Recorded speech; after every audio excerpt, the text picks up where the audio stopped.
नमस्कार दर्शकों, मैं आचार्य गिरीश गोस्वामी सुख सागर कार्यक्रम से आप सबका तहे दिल से स्वागत करता हूं।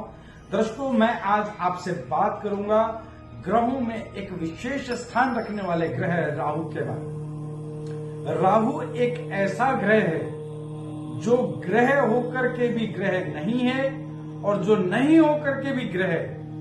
अब आपको लगेगा कि आचार्य जी क्या कह रहे हैं। दरअसल हमारे इस ब्रह्मांड में 7 ग्रह जो हैं वो पिंड ग्रह हैं।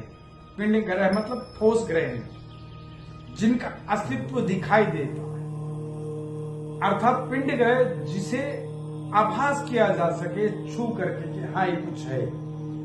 और राहु और केतु इन ग्रहों में जो स्थान रखते हैं वो रखते हैं छाया ग्रह का। छाया ग्रह जो है वो राहु और केतु 2 छाया ग्रह हैं।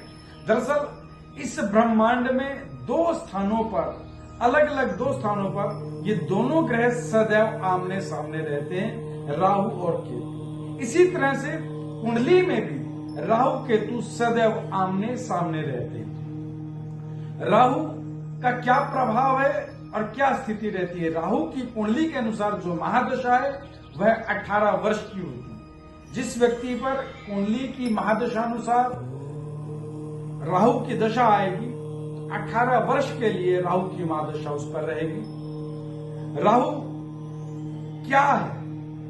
दरअसल राहु के बारे में अगर मैं आपको पूरी बात बताऊं तो जिस समय देवताओं और राक्षसों में समुद्र मंथन हुआ और उस समुद्र मंथन से जो अमृत कलश निकला, उस अमृत कलश में अमृत पान करने के लिए सभी दैत्यों और राक्षसों में आपसी एक समझौता हुआ कि सभी को अमृतपान कराया जाएगा।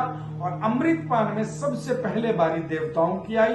देवता लोग जब अमृतपान करने लगे तब उसी क्षण उन्हीं देवताओं में सांख्यकी नामक राक्षस अपने आप को देवताओं का रूप बनाकर देवताओं में बिठा लिया। सांख्यकी नामक राक्षस ने स्वयं को देवता का रूप धारण करा करके देवताओं में बिठा लिया।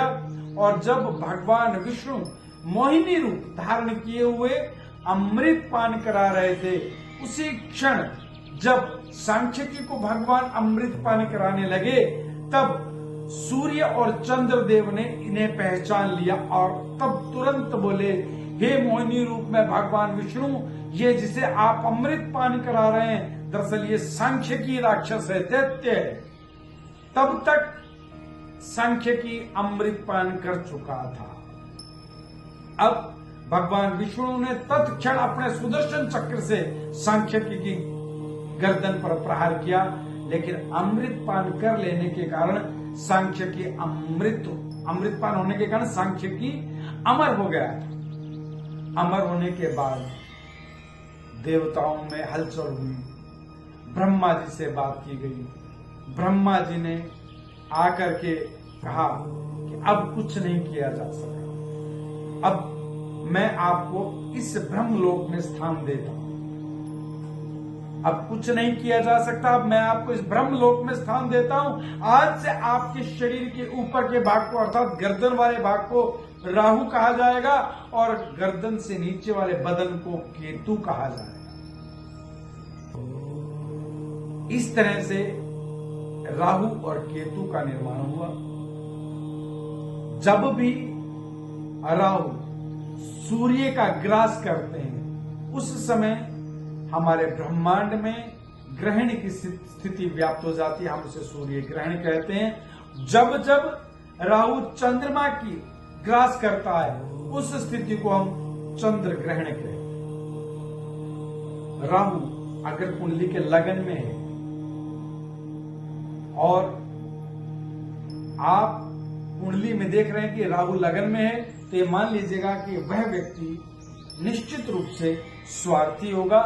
ये निर्भर करता है कि राहु कितने अंशों पर है, तब हम ये मान पाएंगे कि वो कितना स्वार्थी। नहीं पूर्णतः ही स्वार्थी है, कम स्वार्थी है या कुछ कुछ स्वार्थी है। द्वितीय भाव में अगर राहु रहेगा तो व्यक्ति कटुभाषी होगा, उसके धन संबंधी मामलों में हमेशा अड़चने रहेंगी, परेशानी रहेगी। तृतीय भाव में जब राहु होगा उस व्यक्ति की ख्याति अच्छी नहीं होगी। उसका नाम यश अच्छा नहीं होगा। चतुर्थ भाव में अगर राहु है, हर तरह से आपके जीवन में किसी न किसी तरह से अड़चनें बनती रहेंगी। सभी तरह से जो लग्जरीज कार चीजें हैं उनका आप सुख नहीं ले पाएंगे। पंचम भाव में राहु विद्या संबंधी अड़चनें उत्पन्न करेगा, संतान संबंधी विरोध उत्पन्न करेगा। छठे भाव का राहु गुप्त शत्रु उत्पन्न करेगा। इसी तरह से राहु के नाना भावों में अलग अलग फल उत्पन्न होते हैं। बस यह मान लीजिए कि राहु की महादशा जब जब आएगी, जिस व्यक्ति पर आएगी या जिस ग्रह के साथ अंतर्दशा आएगी, वो ग्रह जहां बैठा है उसी प्रकार राहु के प्रभाव में आकर के अपना फल देगा।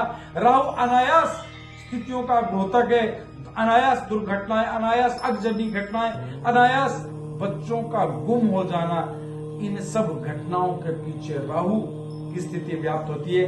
आप जब भी अपनी कुंडली का विश्लेषण कराएं, उसमें राहु के भाव अनुसार अपने जीवन में उपाय अवश्य करें ताकि आपका जीवन सुखद हो पाए। जय महाकाल।